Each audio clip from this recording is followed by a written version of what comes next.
Hey everyone, welcome to my channel for the love of sports. I did have to go on a bit of a hiatus, but I am back and I will be making videos. I'm especially excited for the Roland Garros tournament. That should be really exciting and it's coming up shortly. We're already doing the qualifying matches for those. But in the meantime, we do have the Geneva and Hamburg tournaments. So we'll be going a couple of plays that we have for these tournaments. As you can see here, we're 43 and 30 overall and on a 6 and 3 run. On this next page, you're going to see our betting spreadsheet. So this betting spreadsheet shows all of our plays for a given time. So from here, we have May 7th to May 20th. As you can see here, we have over $750 in net profit. And we do have one ongoing bet as well, which is the Florida Panthers to win the series versus the Carolina Hurricanes. They won today. So we are 1 and 0 on that play so far. They have to win 4 games to win the series. We actually took them today on the road against the Carolina Hurricanes, plus 100, so even odds, and that did cash. We went 3 and 2 in our plays today. And for this 2 week hiatus, I did post on the post section of my channel all my plays, and this is the breakdown for a lot of those plays, as you can see here. Here's our breakdown by sport. So as you can see here, we're mainly focused on tennis so far. We just incorporate a little bit more NHL, and we may have some more NHL. I'd like to follow the Panthers. Honestly, they're a really good team. They won last year. I do think it'll be a rematch between the Panthers and Oilers, most likely, but we'll see what happens. We are up over $750 in net profit and up over $600 in our tennis bets. All right, we're going to start with the Geneva Open. We have Taylor Fritz versus Quentin Hallis. Um, Hallis, I mean, this is probably going to be a serve off, to be honest. Um, Taylor Fritz did not look good in his last match against Marcos Giron. He ended up losing to him, which is kind of crazy. We actually ended up taking Taylor Fritz in that match as well, so that kind of hurt. Um, After losing to Marcos Giron, I just can't take him at the price he's at right now. It's just too heavy for my liking. I think Quentin Hallis can keep it close. Like I said, he's a big server.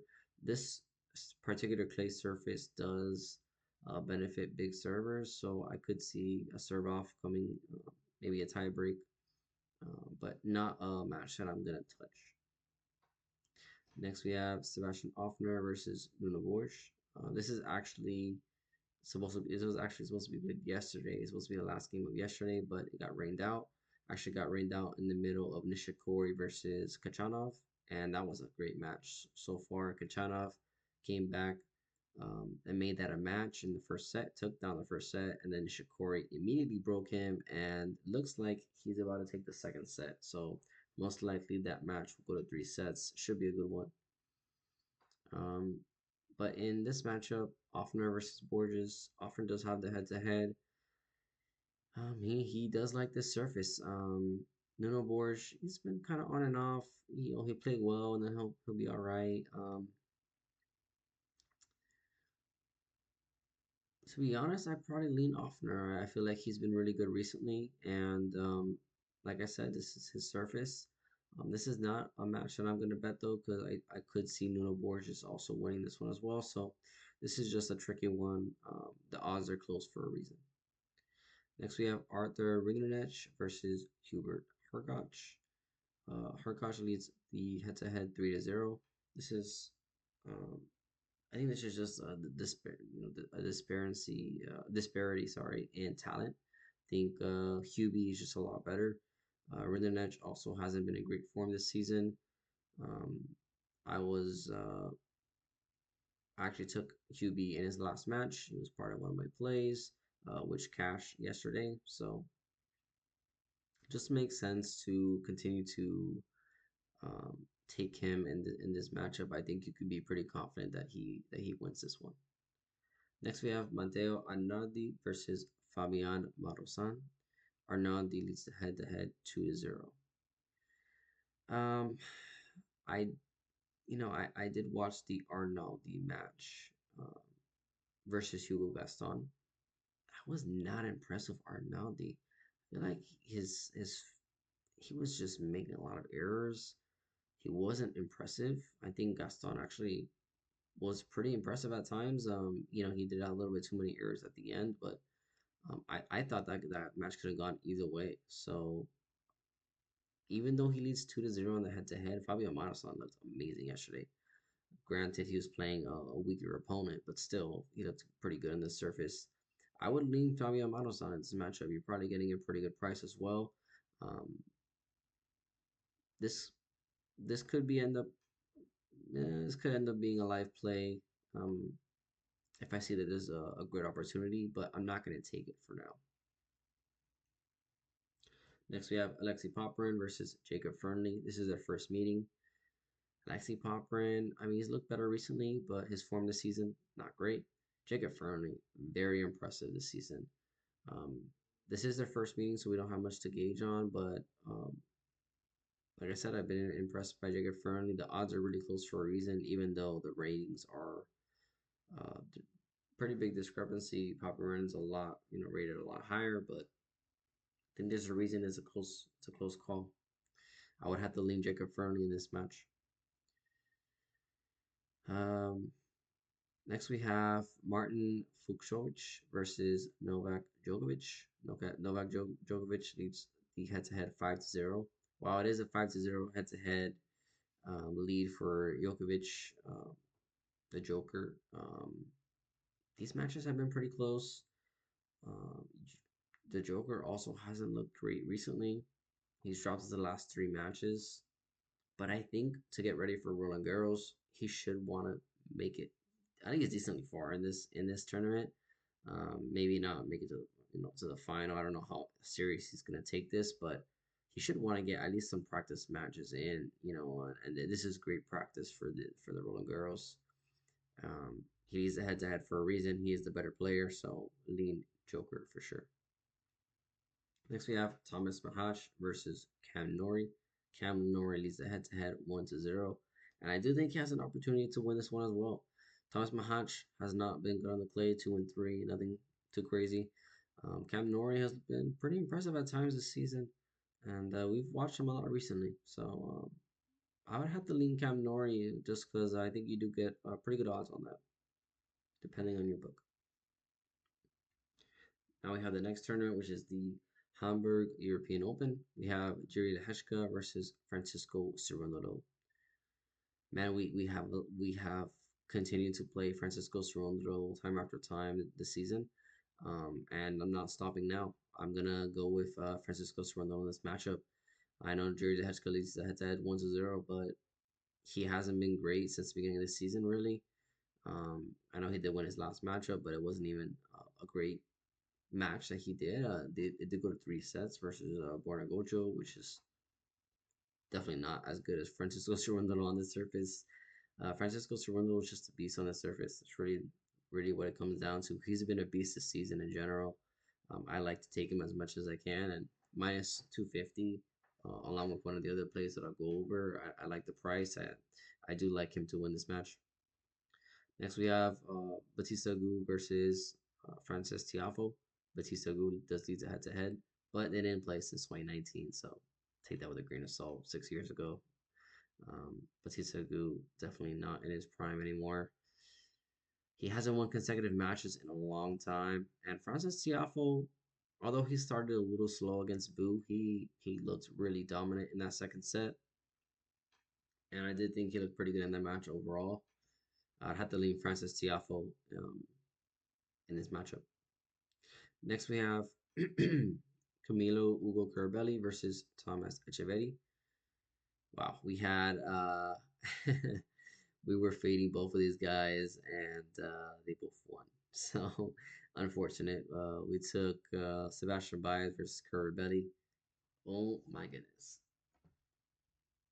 Sebastian Baez, 17 break points, and his conversion rate is just sick. I mean, it's just sick. And then he let Carabelli's conversion rate for his break points be amazing. So I mean, Sebastian Baez continues to be on this downswing. I don't know. At one point early this season we were betting him and he was great and he just hasn't. He can't get it together. I don't know what's happening with him. And then the other match, Echeverri versus we had Comasanya, and Comasanya, I don't know. I mean, tell me in the comments if you think the same, but it feels like he really wasn't hitting hard enough. I don't know. It feels like that he was kind of just going for rallies. When I think he really could have just taken advantage. I think Echeverri was just content with firing winners as much as he could. And he ended up taking that match pretty easily in 2 sets. Um, and this match, though, head to head, 6-5 in terms of in favor of Carabelli. I have no idea. I have no idea. This could go either way. This head to head tells you all you need to know. I mean, who knows who's gonna win this matchup? Um, I don't know. I mean, Carabelli saved seven, what 12 break points. I don't think he even deserved to save 12 break points because Sebastian Baez was just making error after error on break point. So I would have to lean Echeverri here. I think Echeverri is the better player. Um, he hasn't been a good form this season. That's the thing with this matchup. It's so tough. I couldn't give a winner here honestly. So I'll just pass. Next we have Andre Rublev versus Justin Engel. I don't know too much about Engel. This is their first meeting though, and Engel's ranked over 300 in terms of the rating. Have to lean Rublev here. I'm not gonna bet this. The odds are gonna be insane, but I have to lean Rublev. Next we have Alejandro Davidovich Fokina versus Flavio Cooli. Cooli leads the head-to-head 2-1. On their only clay head-to-head though, Davidovich Fokina took that one. Davidovich Fokina, he looks better in this last matchup against Monfils, but we did take him last week, and he didn't look great. Um, Fabio Coboli has been on and off at times this season. Um, this one's a tough one. This is a really, really tough one. I can't even give a lean on this, honestly. I feel like both players could win this matchup. This depends on the other comes out. Uh, if I really, really had to lean someone, I'd lean Fakina just because I think he's been in better form this season and he has their only head to head win on clay, but very small lean on that. Next, we have Luciano Dardari versus Brendan Nakashima. This is their first meeting. I had to lean Dardari here. This is more of his surface. Nakashima hasn't looked bad on the clay surface, but Dardari definitely favors the clay surface. Um, I can't go against my fellow American though. Brandon Nakashima has done pretty good this season at times, and we've liked to take him at certain points too. This isn't a match that I'm going to take him in though. I do think Darderi takes this one down. Next we have Alexander Zverev versus Alexander Mutter. Zverev leads the head-to-head 2-0, and the last match was this season, 6-4, 6-1, I believe. Yeah, it was a massacre really.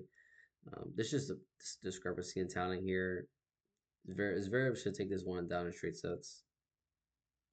Next, we have Gio Pericard versus FAA, Felix Auger Aliassime.